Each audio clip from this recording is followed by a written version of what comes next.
la puissance dans le nom de Jésus.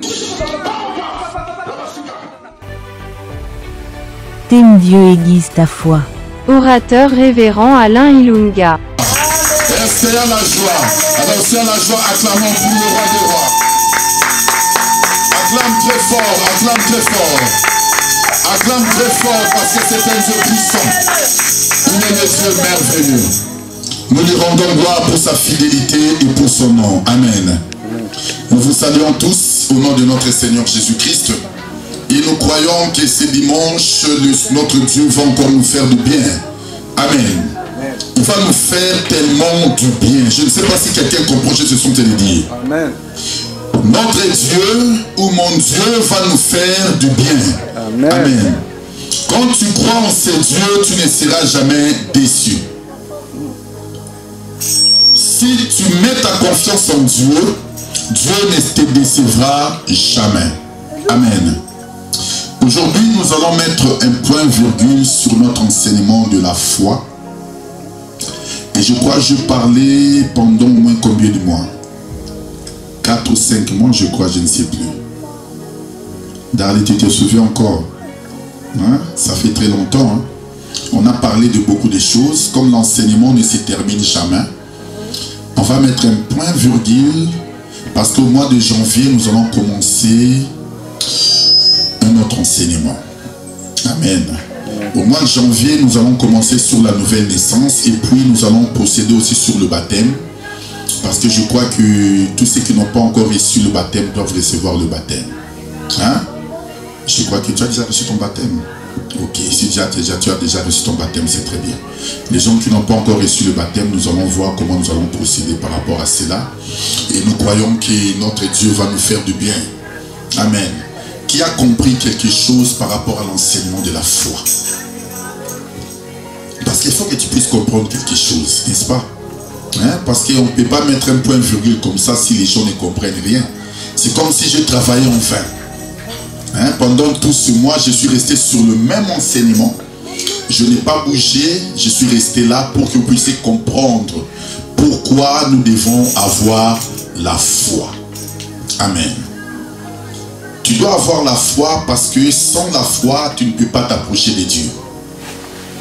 C'est ce que dit l'Écriture dans le livre de Hébreux 11, je crois le verset 6. Or, sans la foi, il est impossible de lui être agréable. Donc, un homme qui n'a pas la foi, c'est un homme qui ne recevra jamais quelque chose de la part de Dieu. Je sais pas ce que me comprend. Si tu viens à l'église, cela veut dire que tu crois à un Dieu puissant. J'espère qu'il me comprend. Tu crois à un Dieu qui est capable de réaliser ses promesses. Quand tu crois en Dieu, en d'autres termes, tu lui fais aussi confiance. J'espère qu'il me comprend. Parce que tu sais que dans tes problèmes, dans tes difficultés, il n'y a que Dieu qui peut te tendre la main et il n'y a que Dieu qui peut te relever. Même si le monde est en train de basculer, écoutez-moi très bien. Même si le monde est en train de s'écouler, mais toi, lorsque tu as la foi, tu resteras debout. Pourquoi? Parce qu'un homme de foi ne bouge pas. C'est ce qui me comprend. Un homme de foi ne bouge pas. Un homme de foi reste assis, constant, à croire en son Dieu. Amen. Nous avons parlé de beaucoup de choses. Je veux récapituler afin que vous puissiez saisir quelque chose par rapport à tout ce que nous avons parlé. Nous avons dit d'abord que si nous avons la foi, c'est parce que Dieu lui-même a créé par la foi, n'est-ce pas?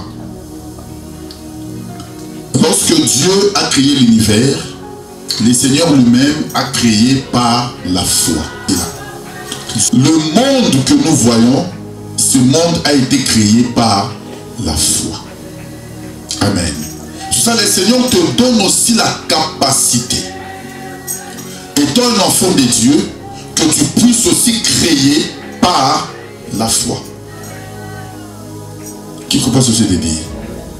Parce que la foi attire les choses de l'invisible vers le visible. La foi te fait entrer dans le monde spirituel pour aller arracher ta bénédiction et ressortir avec. Amen. Si tu n'as pas la foi, tu n'auras jamais la capacité d'entrer dans le monde invisible, d'entrer dans le monde spirituel pour ressortir ta bénédiction.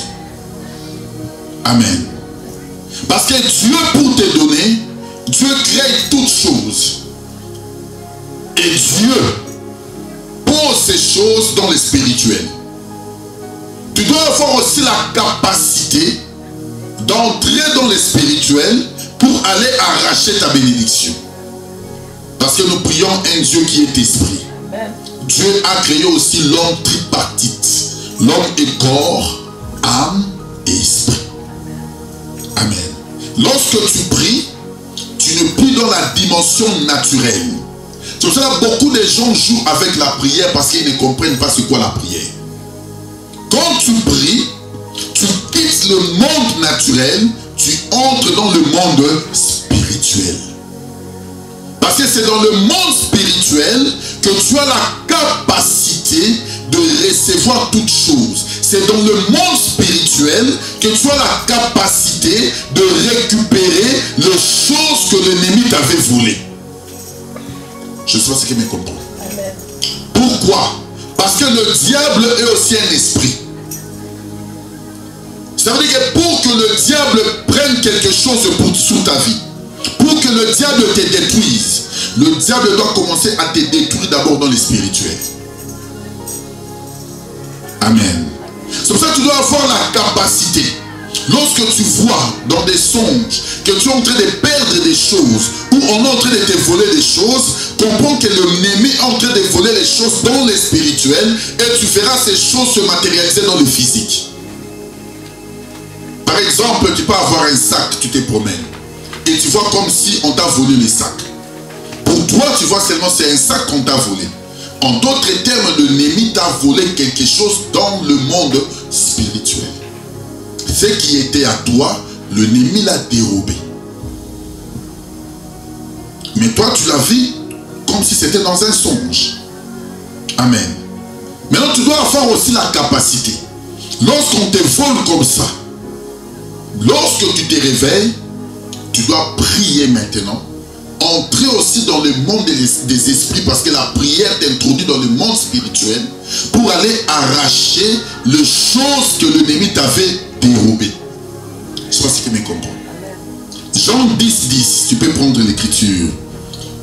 Qu'est-ce que la Bible nous dit? Jean 10, 10. Le livre de Jean, verset 10. Jean chapitre 10, verset 10. Vas-y, David. Prends le micro là. Prends le micro, Donda.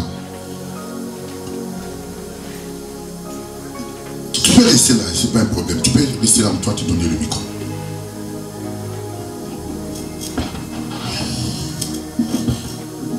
Jean 10, 10. Jean 10, verset 10. Le voleur ne vient que pour dérober, égorger et détruire. Moi je suis venu afin que les brebis aient la vie et qu'elles soient dans l'abondance. Ok. Répète Jean 10, verset 10. Qu'est-ce qu'il dit? Le voleur ne vient que pour dérober et égorger et détruire. Ok, tu peux t'arrêter là. Pour voler, égorger et détruire. Vous voyez? Ça c'est le rôle du voleur. C'est que lorsque le voleur se prépare pour venir te dérober, il ne va jamais te dire que je viendrai te voler à 10 heures, ni à minuit, à 23 heures. Amen. Est-ce que le voleur va t'appeler, écoute Joël, je viendrai te voler à 23 heures, prépare-toi. Amen. Ça veut dire que le voleur, lorsqu'il vient voler, c'est lorsque l'homme est distrait. Quand on est distrait, c'est là que l'ennemi vient pour nous voler. Il vole quoi? Il vole les choses qui ne lui appartiennent pas. Je sais qu'il me comprend. Le diable vient dérober ta bénédiction la grâce, les choses que le Seigneur a déposées entre tes mains, il vient pour pouvoir l'arracher. Afin que tu ne vives pas les promesses de Dieu. Je sais ce qu'il me comprend.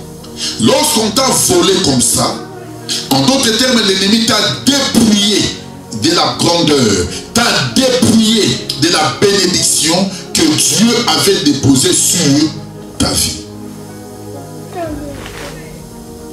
On ne vole que quelque chose qui ne t'appartient pas, n'est-ce pas?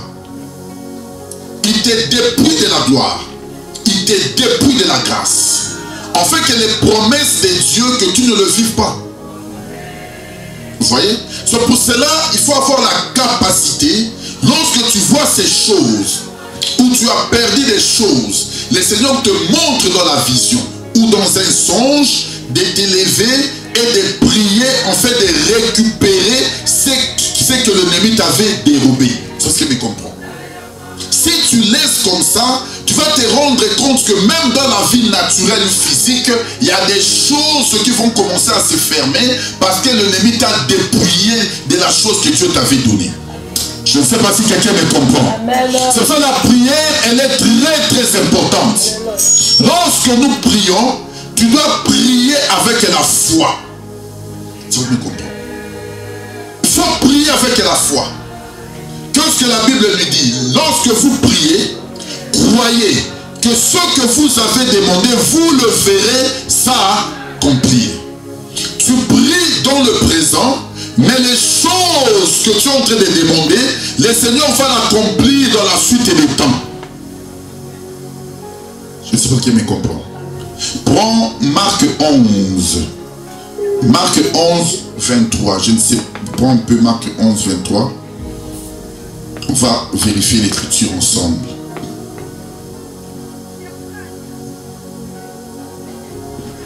Qu'est-ce que la Bible dit?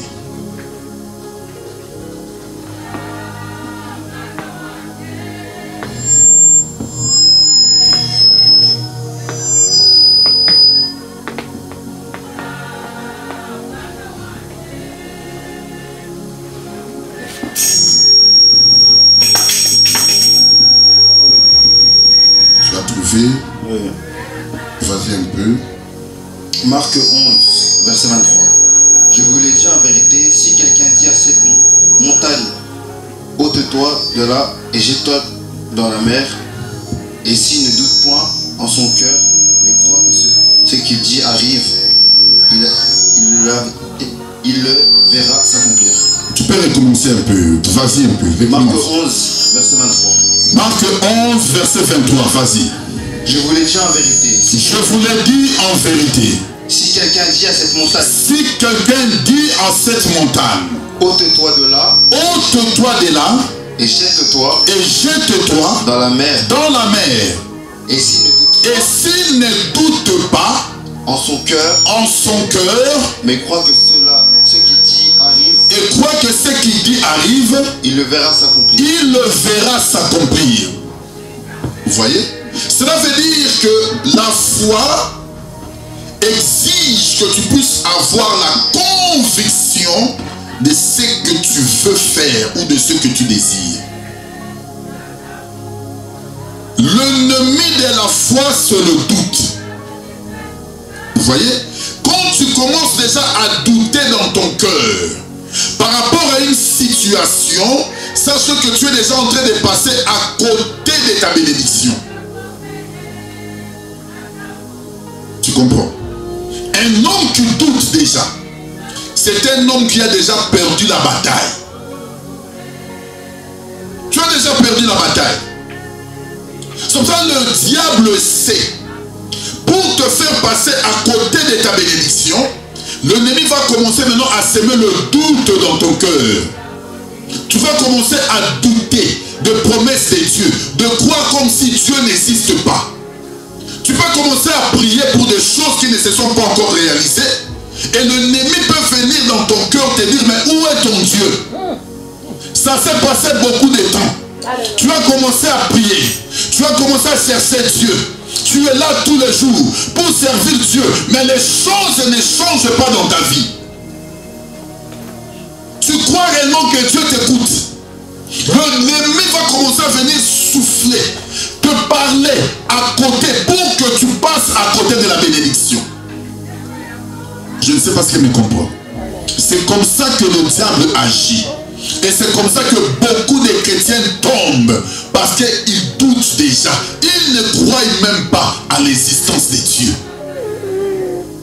La Bible déclare que la foi est une ferme assurance de choses qu'on espère, mais une démonstration de ce qu'on ne voit pas. Tu ne vois pas la chose, tu crois que ton Dieu t'a déjà donné cela. C'est ce qui me comprend. C'est pour cela que beaucoup de gens prient. Ils prient pour prier, mais ils n'ont pas la foi. Amen. La foi t'introduit dans le royaume. Un homme de foi entre dans la pensée du Créateur pour ressortir ce que Dieu avait caché dans son cœur. Vous voyez? Ressortir ce que Dieu avait caché dans son cœur. Un homme de foi sonde le cœur du Créateur. C'est que ce que Dieu n'a pas encore manifesté, mais toi, comme tu as la foi, tu as la capacité d'entrer dans le cœur de Dieu et ressortir des choses. Amen.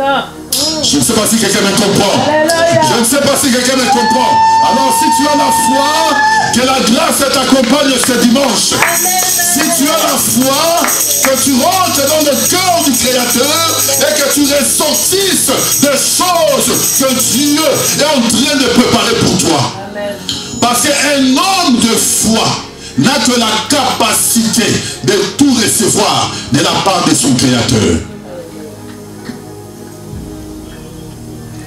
Tu vois la différence entre un homme qui croit et quelqu'un qui vient seulement à l'église. Amen. Tu peux venir à l'église sans la foi. Tu peux venir à l'église sans croire. Et tu resteras quelqu'un qui veut remplir seulement les chaises parce que tu ne vas rien recevoir de la part de Dieu.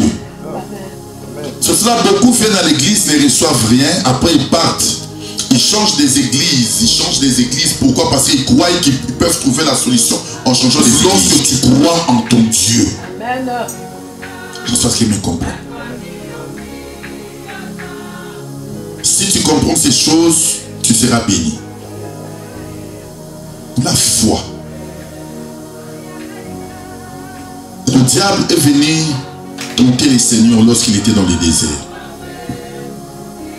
Prends Luc 4.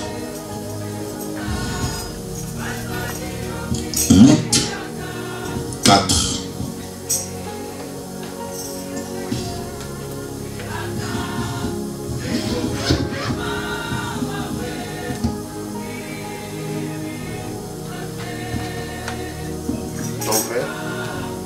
Prends Luc 4.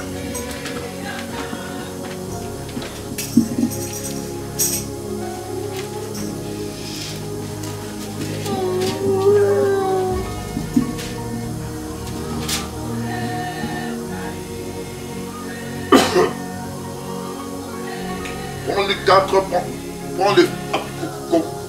Commence à partir du verset 1, vas-y. Luc 4, verset 1.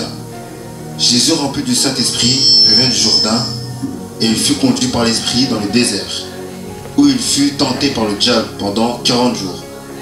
Ils ne mangèrent rien durant ces jours-là, et après qu'ils furent écoulés, il eut faim. Le diable lui dit, « Si tu es le Fils de Dieu, ordonne à cette pierre qu'elle devienne du pain. » Jésus lui répondit, « Il est écrit, l'homme ne vivra pas de pain seulement. » Le diable, l'ayant élevé, lui montra en un instant tous les royaumes de la terre et lui dit, je te donnerai toute cette puissance et la gloire de ce royaume, car elle m'a été donnée, et je la donne à qui je veux. Si donc tu te prosternes devant moi, elle sera toute à toi. Jésus lui répondit, il est écrit, tu adoreras le Seigneur ton Dieu, et tu le servira lui seul. Le diable le conduit encore à Jérusalem le plaça sur le haut du temple et lui dit, si tu es le Fils de Dieu, jette-toi d'ici en bas, car il est écrit, il donnera des ordres à ses anges à ton sujet, afin qu'ils te gardent. Et ils te porteront sur leurs mains, de peur que ton pied ne heurte contre une pierre. Jésus lui répondit, il est dit, tu ne tenteras point le Seigneur ton Dieu. Continue. Après l'avoir tenté de toutes ces manières, le diable s'éloigna de lui jusqu'à un moment favorable. Ok. Qui a compris cela? Le diable vient tenter les seigneurs. Mais il vient tenter les seigneurs avec les Écritures. Il est écrit. Vous voyez? Ce n'est pas pour eux qu'on l'appelle c'est un malin. Il connaît les Écritures. Amen. Maintenant, toi, tu ne veux pas apprendre les Écritures. Tu ne veux pas apprendre, tu ne veux pas comprendre la parole de Dieu. Comment tu vas t'en sortir lorsque la tentation se présentera devant ta vie?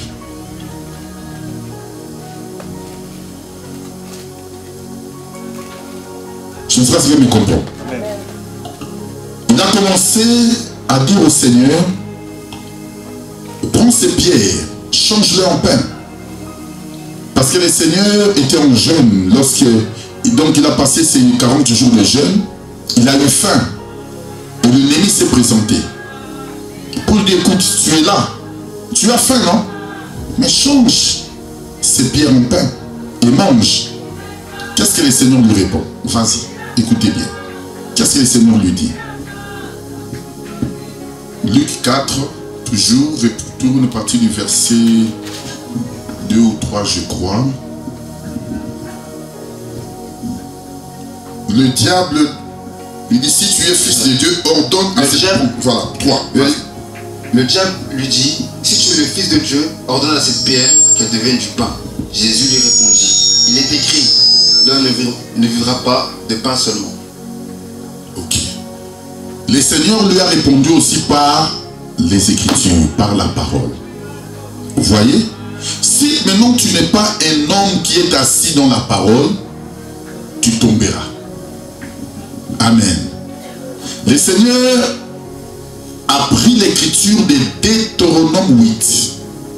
Il a répondu au diable que l'homme ne vit pas de pain seulement, mais de tout ce qui sort de la bouche de l'Éternel. Il a répondu dans le livre de Deutéronome 8. Gardez Luc 4. Prenons le livre de Deutéronome 8. Deutéronome 8.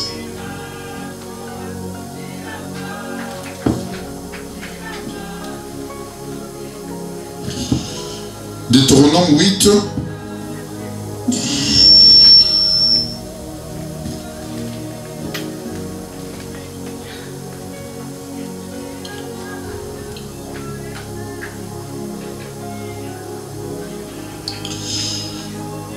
Tu prends le verset. Prends le verset 2. Deutéronome 8, verset 2. Deutéronome 8, verset 2. Oui, vas-y. Souviens-toi de tout le chemin que l'Éternel, ton Dieu, t'a fait faire pendant ces 40 années dans le désert, afin de t'humilier et de t'éprouver pour savoir quelles étaient les dispositions de ton cœur et si tu garderais ou non ses commandements. Vas-y. Il t'a humilié. Il t'a humilié. Il t'a fait souffrir de la faim et il t'a nourri de la manne que tu ne connaissais pas et que tu n'avais pas connu tes pères, afin de t'apprendre que l'homme ne vit pas de pain seulement, mais que l'homme vit de tout ce qui sort de la bouche de l'Éternel. Ok, tu as vu ça? Donc Jésus a répondu par une écriture. Vous voyez? Maintenant, si tu es quelqu'un qui ne lit pas la parole, lorsqu'il y aura la tentation, comme je viens de dire tout à l'heure, tu tomberas. Parce que le diable aussi vient avec les Écritures. N'est-ce pas? change ce pierre en pain. Est-ce que Jésus n'avait pas la capacité de changer ce pierre en pain? Si. C'est même ça la mission de Jésus sur la terre. Je sais ce que me comprend. La mission de Jésus sur la terre était de venir changer des pierres en pain. Je pense qu'il me comprend. Parce que les pierres représentent aussi des hommes. Mais les pierres représentent l'incrédulité. Des hommes qui sont des pierres représentent toute une nation qui n'avait jamais connu Dieu. C'est ce qu'il me comprend. Le Seigneur est venu sur les siens, mais les siens ne l'ont point reçu. Et à tous ceux qui l'ont reçu, c'est vrai que nous qui étions éloignés, nous étions comme de pierres. Parce que nous n'avions pas connu la grandeur et l'amour de Dieu. C'est ce qui me comprend.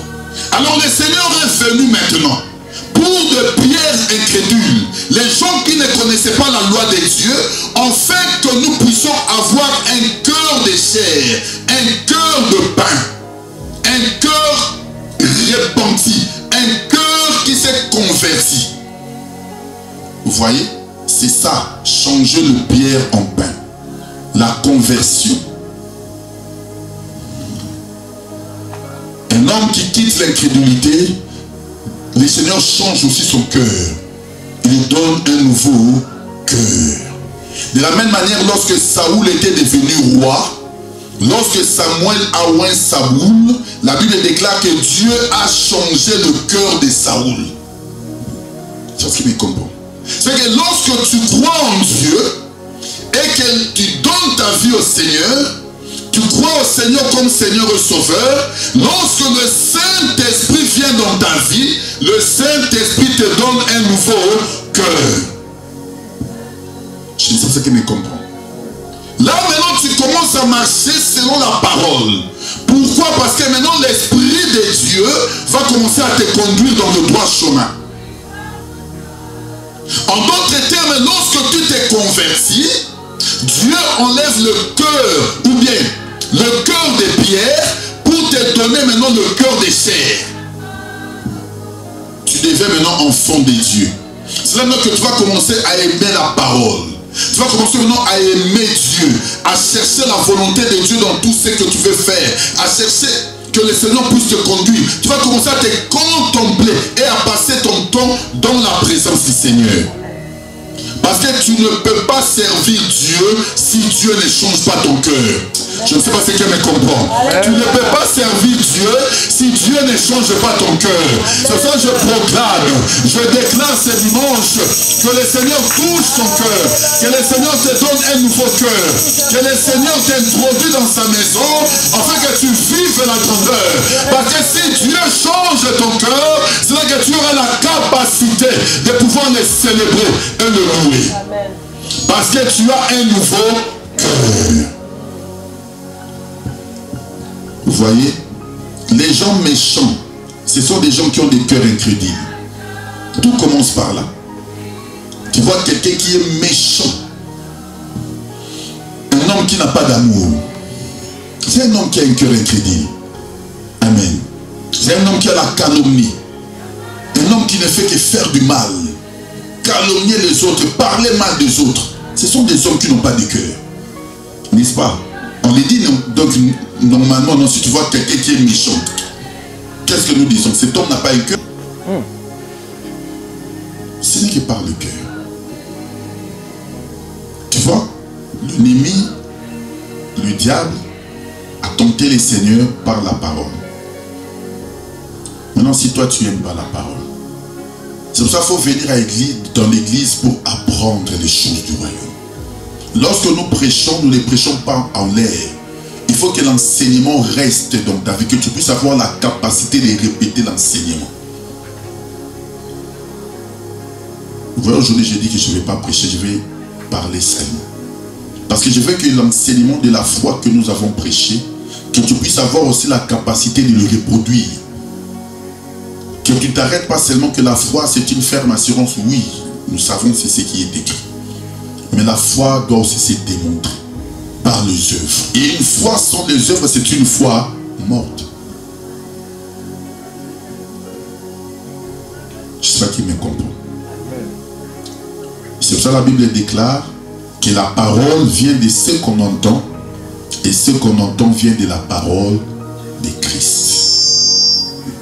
Et c'est cette parole qui doit former la foi en toi, afin que tu vives les promesses de Dieu. Vous voyez? Dieu a investi dans cet homme de Jésus-Christ. J'ai toujours dit cela. Jésus est la personne que Dieu a investi. Dieu a tout mis dans la vie de cet homme, de Jésus. Tout ce que tu désires, il faut seulement chercher la volonté du Créateur, entrer dans cet homme de Jésus. C'est là que tu auras la capacité de ressortir avec toutes choses. Jésus est comme un coffre-fort avec des codes. Amen. J'aime l'homme de Dieu, mon révérend que j'aime beaucoup, le révérend Nassema Evan. Il dit toujours que la réussite est le fruit de la programmation. C'est-à-dire que pour réussir dans la vie, tu dois être programmé. De la même manière que pour échouer aussi dans la vie, le monde des ténèbres te programme. Tu es comme un ordinateur qu'on est en train de programmer la malédiction. N'est-ce pas? Quand tu achètes un nouveau, qu'est-ce que tu fais? Tu télécharges de logiciels, n'est-ce pas? Pour le bon fonctionnement de l'appareil. Hein? C'est comme ça aussi. Lorsque nous naissons dans nos familles, il y a des choses qu'on a téléchargées dans nos vies. Des logiciels de malédiction. Les logiciels de la condamnation. Les logiciels de limitation, de blocage. Dès que tu es né, tu as été programmé. Comme un logiciel dans un ordinateur. Maintenant, pour que tu puisses vivre maintenant la gloire de Dieu, il faut d'abord déprogrammer cela et puis programmer d'autres logiciels, mais selon le royaume. Est-ce que la nature ne nous enseigne-t-elle pas? C'est pour ça que la vie de la prière, elle est très importante dans la vie d'un enfant de Dieu. Quand tu pries, quelles que soient les paroles, la malédiction, la condamnation, tout ce qui a été programmé sur ta vie, tu auras la capacité de déprogrammer cela et programmer maintenant les bénédictions de Dieu sur ta vie. Je sais ce que me comprend. C'est pour ça que pour réussir cela, tu dois être quelqu'un qui est assis maintenant dans la parole, qui aime la parole, qui sert Dieu avec amour, avec fidélité. Et c'est là que tu verras la malédiction, les condamnations, le projet diabolique qui vont commencer à tomber un par un. Amen. Donc, il y a beaucoup de vidéos, Joël doit encore monter sur la foi. Et on aura la capacité de revenir là-dessus. Comme je dis qu'un enseignement ne se termine pas. Au mois de janvier, nous allons commencer la nouvelle naissance. Et je crois que ça va vous aider parce que la nouvelle naissance, on parlera aussi de la foi, mais on parlera beaucoup plus d'une nouvelle vie en Jésus-Christ. Et c'est ça qui va nous ramener jusqu'au temps de baptême et nous allons faire les services. Amen. Le dimanche prochain, c'est notre dernier dimanche de l'année. Donc nous allons prier ici à la même heure. Nous allons faire la Sainte Seine et nous allons partager après quelque chose pour pouvoir nous introduire dans une nouvelle année. Je vais prier pour tout le monde. Après la Sainte Seine, je vais faire les services d'huile d'onction. Je vais déclarer des paroles prophétiques, alors ne manque pas les dimanches. Si tu rates les dimanches, je ferai que les services au mois de janvier, si le Seigneur le permet. Alors tu vas attendre. Hein? Commence l'année avec une onction. Amen. L'onction se télécharge. Donc nous allons commencer cette année avec la grâce de Dieu. Tu vas commencer cette année avec la bénédiction de Dieu. Et tu verras que les choses qui ont été bloquées vont commencer à se débloquer parce que c'est l'année de l'ascension. C'est l'année de la hauteur. Tu es resté trop en bas. Il faut maintenant que tout monte. Amen. C'est l'année où nous allons vivre des grandes choses dans cette église. C'est l'année où le Seigneur va nous visiter et nous allons vivre la gloire de Dieu. Alors préparons-nous à de grandes choses. Amen. Un homme grand doit aussi voir de loin. N'est-ce pas? Il ne faut pas voir seulement là où tu es. Donc il faut que tu puisses voir déjà les choses dans la dimension de l'esprit. Voir déjà les choses grandes qui sont en train d'arriver. Et c'est là que le Seigneur va encore nous bénir. Amen. Amen. Nous allons prier parce que l'heure est tellement avancée. Tu vas prier maintenant là où tu es. Tu vas glorifier le Seigneur pour ces moments. Tu vas dire, Seigneur, nous te remercions parce que tu es Dieu, tu nous as fait du bien, tu nous as parlé. Seigneur, active encore la foi en nous. Que nous soyons des hommes et des femmes de foi. En fait, que nous puissions te servir avec abondance. Que nous puissions te servir avec force. Dispose-nous, Seigneur. Dispose de nos cœurs. Commence à prier maintenant là où tu es. Seigneur, Père de gloire, nous te disons merci. Nous te rendons gloire pour ta fidélité, pour la grandeur de ton nom. Nous te disons merci parce que tu es le Dieu merveilleux. Un Dieu qui s'élève au-dessus des cieux. Un Dieu qui marche devant son peuple. Nous te disons merci pour la faveur. Nous te disons merci pour ces cultes. Sois élevé, Seigneur. Nous abandonnons, Seigneur, notre culte de dimanche prochain entre tes mains. Seigneur, accompagne-nous, Seigneur, parce que nous serons là pour t'élever, te servir. Nous serons là, Seigneur, pour vivre ta grandeur et ta gloire. Seigneur, donne-nous la capacité de pouvoir t'élever, la capacité de te servir, la capacité de te louer, que nous puissions vivre encore ta grandeur. Au nom de Jésus-Christ, nous annulons tout ce qui n'est pas de toi. Nous annulons tout ce qui était de l'ennemi, tout ce qui venait dans le monde des ténèbres. Père, soit détruit au nom de Jésus-Christ. Seigneur, nous abandonnons nos familles, nous abandonnons, Seigneur, tout ce qui nous appartient entre tes mains. Que cette nouvelle année soit une année de grandeur, une année de gloire, une année d'ascension. Seigneur, que ta gloire et que ta main puissante puisse nous accompagner au nom de Jésus. Au nom de Jésus. Au nom de Jésus. Au nom de Jésus. Nous avons ainsi prié. Amen. Amen, amen. Nous acclamons pour le règlement. Nous avons fini et nous nous retrouvons les dimanches prochains par la grâce de Dieu. Amen. Adresse église 173 boulevard du Triomphe 1160 Auderghem.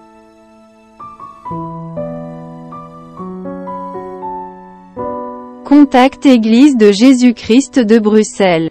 Plus 32 465 78 29 41.